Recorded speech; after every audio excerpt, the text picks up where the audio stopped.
Unukaq mas vida, runaps uywaps qalaps unan kasanchis. The water project is key to the future of the vicuña. They live in a place where there's high mountains. See, the vicuñas don't get their water from rain, it's from snow runoff. And there's plenty of snow runoff 9 months out of the year. But in the dry season, the water disappears. And because the vicuña don't migrate, they have to have available water. They've done one project, we're helping them with a second project to bring water down to the habitat, and they let it go into the basins that are there. And then it's there for 2 or 3 months, and then it goes on down to the rivers and continues its way to the ocean. So what they basically do is slow the snow runoff a little bit. It's actually called slow water.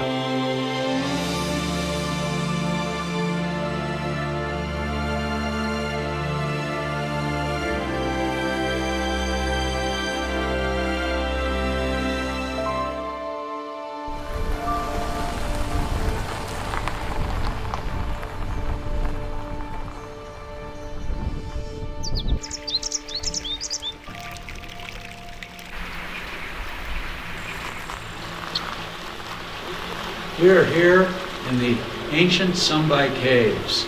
These caves depict the domestication of the alpaca and the llama in the highlands of Peru.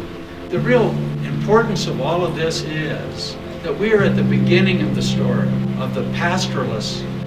The domestication of these animals marked a change in the history of the relationship between man, animal, and their environment.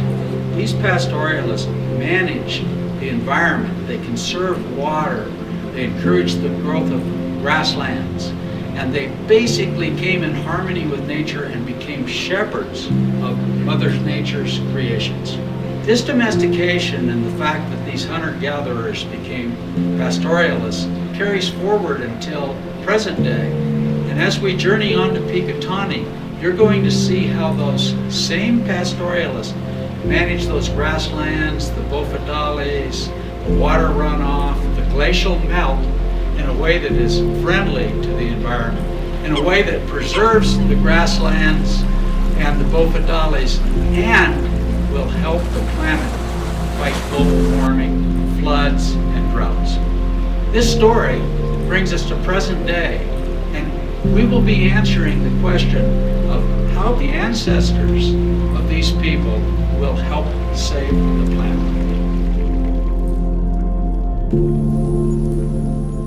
Una yana panayis no moneno. Chay pinakuna tiana panayis mone unu chaki pushan totalta. Al chakir gapush pasto chakir gapush. Chay lat no paleva. Hasta. Ni so tabo no kam gustan jaina. Unu kahmanta total no gai kuna pikeka. Nanti campo pipis, kay wikunya ko pipis, alam pipis.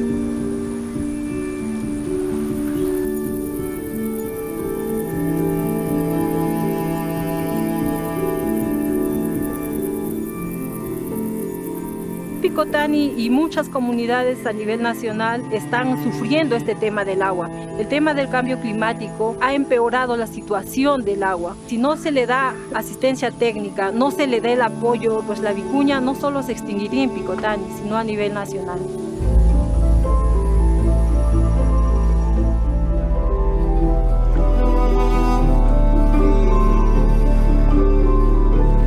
De esta represa está yendo a llevar el agua para el Comité Multicomunal Vicuñas Picotani. Y a estas alturas no contamos con el agua. Por eso hemos visto y tenerlo como un reservorio de agua y para mantener nuestra crianza de vicuñas.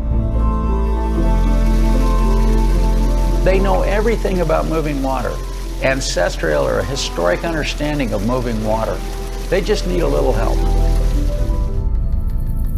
Dry season makes it difficult for vicuña to drink because they all stay in the same area. So you have to find a natural flow way to get water to them. And that's what, working with this community, that is the solution that we've produced.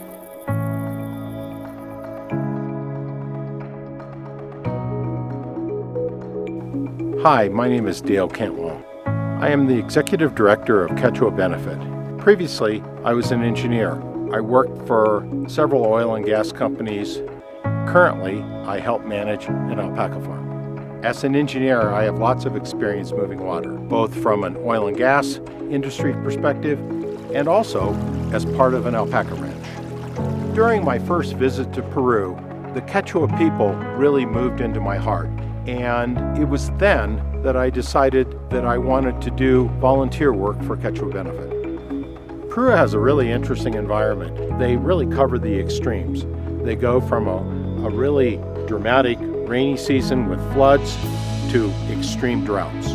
About 3 years ago, the community of Picotani came to Quechua Benefit and asked for a little help to figure out how we could do a better job of providing water for the vicuñas during the dry season. The discussion with the community of Picotani about water really intrigued me because it really follows all of my professional background. In working with the community and building the water system, we discovered how important bofedales were to the habitat of alpacas and vicuñas.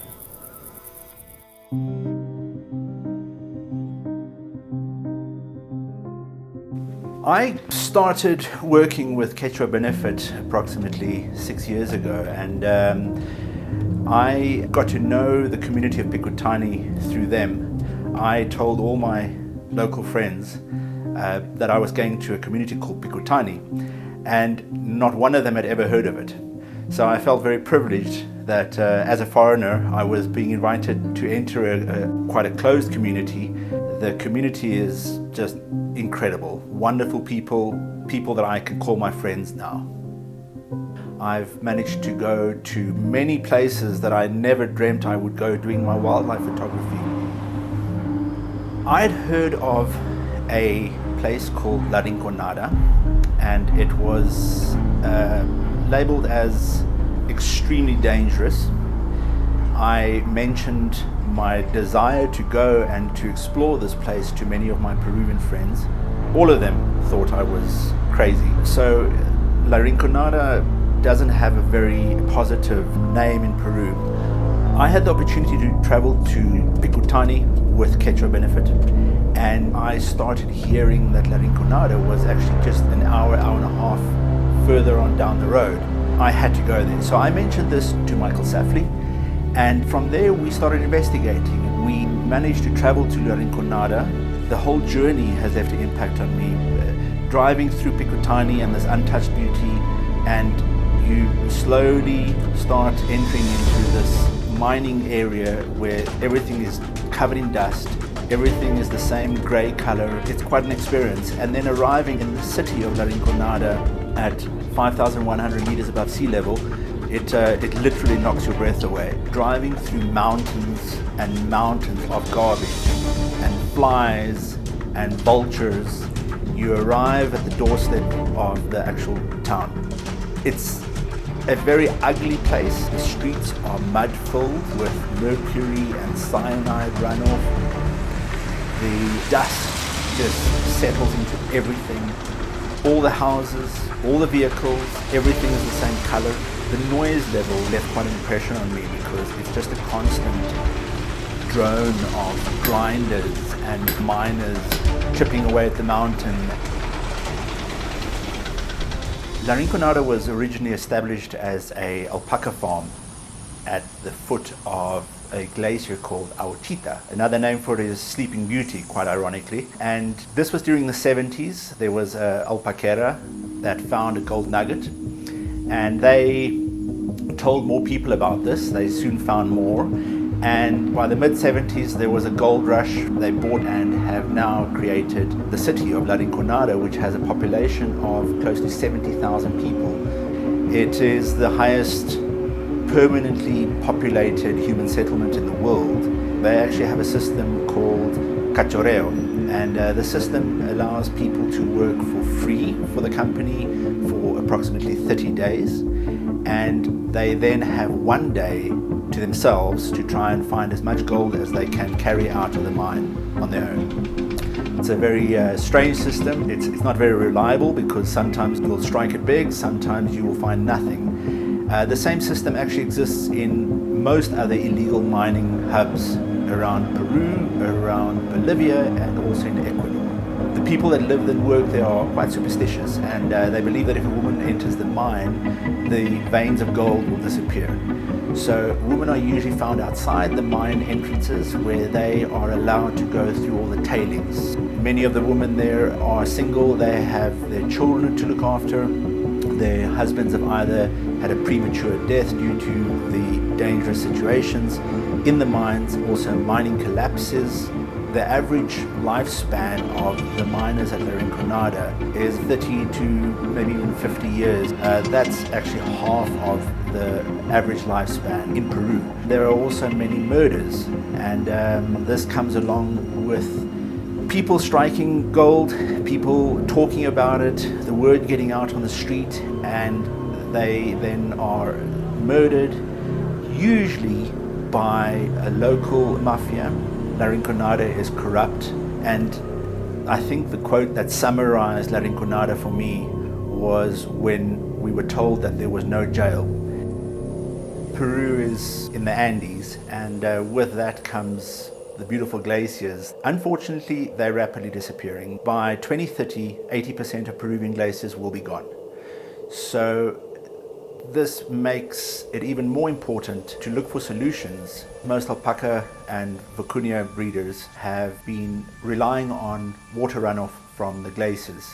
This water runoff basically seeps into the ground and creates what is called bofedales and the whole slow water system. Unfortunately, what is happening at places such as La Rinconada, with the vast amounts of mercury and cyanide that they're using to burn off the gold, these toxins are now seeping into the ground all along the river system that goes down into Lake Titicaca. Lake Titicaca is the world's highest navigable lake, and it is located on the border between Peru and Bolivia. So this now becomes an international problem.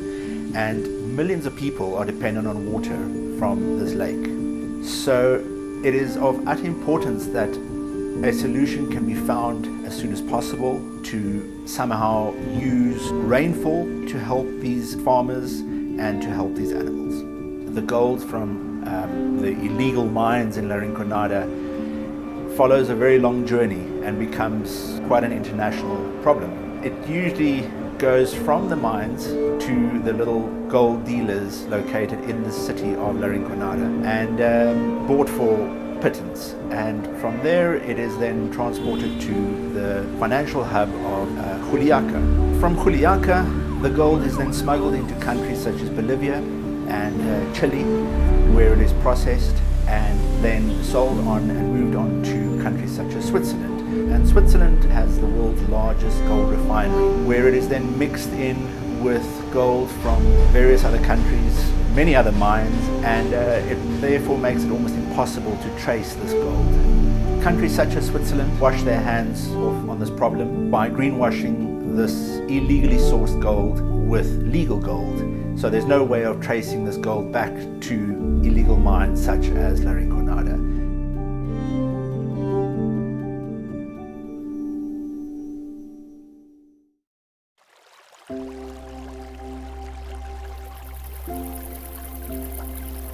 I'm here today in the highlands of Peru, and I've just dug up a small sample from this bofedale to demonstrate the amount of carbon and peat that a bofedale naturally sequesters. Bofedales sequester a large amount of carbon by taking CO2 out of the air and through photosynthesis convert it into carbon that is then deposited into the ground. Bofedales are essentially wetlands. Both wetlands and grasslands store somewhere between 20 and 30% of all of the carbon in the world. They really store as much or more carbon than tropical rainforests like the Amazon. In the Amazon, all the carbon is stored above the ground, and with bofedales and grasslands, it's stored below the ground.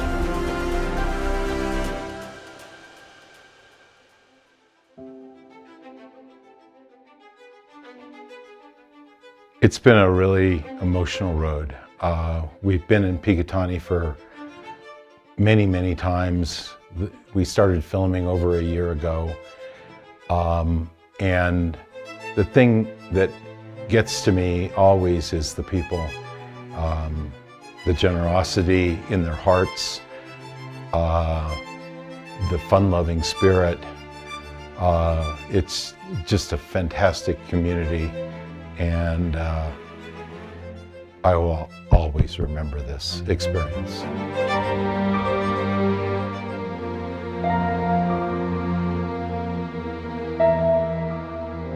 Medio kilo de vicuña hoy día escogida te cuesta alrededor de $500, $600. Y no has hecho nada, solamente la has escogido y es materia prima. La alpaca está en 10, el cashmere tal vez esté en 15, entonces es un mundo de diferencia.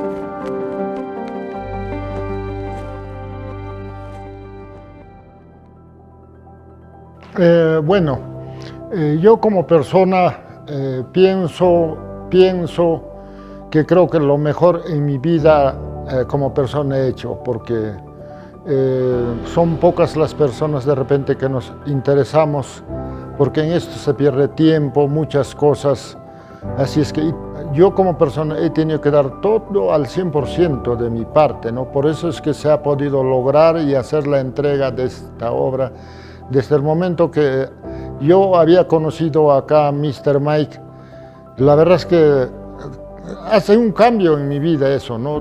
De poder trabajar por mi comunidad, por mi organización, no ver la gente que a veces no tenía suficiente, muchas cosas. En primer lugar, agradecer a nuestro creador y en segundo lugar, porque más yo soy de hablar hermanos. Entonces, para mí son mis hermanos y hermanas ahorita que nos encontramos acá reunidos, ¿no? Entonces, agradecerles a cada uno de ustedes. Y chaymanta anchata agradeci con baigonata Angelia. One of the most interesting parts of this story is the huge distance between the producers and the wealthiest consumers. They've always had that spread, but the vicuña brought them much closer together. And here's what it changed in the consciousness of the Quechua people. They could demand the price. And they changed the whole system of sales of camelid fiber in Peru. It is the rarest commercial fiber in the world. And so they can ask what they please.